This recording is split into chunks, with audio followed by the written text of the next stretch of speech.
Là, bienvenue sur cette présentation sur les routeurs.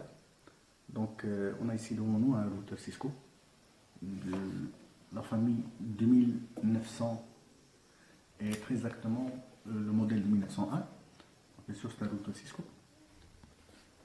On a devant nous donc pour la face avant donc le cordon d'alimentation, le bouton marche arrêt et un ensemble de LED qui vont nous permettre de suivre l'état et le bon fonctionnement de l'équipement.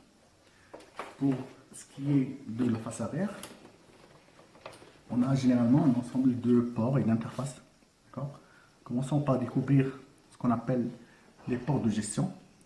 Donc, il y a le port console et le port auxiliaire. Ce sont les ports qui sont utilisés pour gérer l'équipement, pour affecter des adresses IP aux interfaces, pour configurer le routage, pour gérer la sécurité, etc. Nous avons ici donc deux ports, plutôt ce sont deux interfaces qu'on appelle les interfaces LAN. Donc ce sont des ports Gigabit Ethernet. Ce sont des interfaces qui sont utilisées pour connecter le routeur à des réseaux locaux.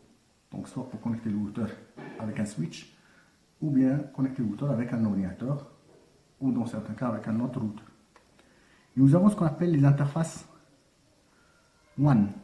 Ce sont des interfaces qui sont utilisées pour connecter le routeur à des réseaux distants, généralement se connecter à travers un fournisseur d'accès, un opérateur de télécommunication.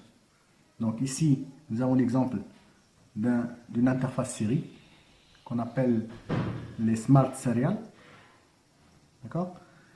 Et vous avez des emplacements qu'on appelle les emplacements WIC pour ajouter d'autres types d'interfaces, pour faire une sorte d'extension pour ajouter d'autres interfaces. Donc je vais mettre quelques connecteurs ici. Donc ça c'est le connecteur série, Smart Serial. Ça c'est le câble console qu'on connecte sur le port console pour gérer le routeur. Ça par exemple, c'est un câble UTP avec un connecteur EG45. Ça c'est pour connecter le routeur à un réseau local. Voilà, j'espère que c'était clair.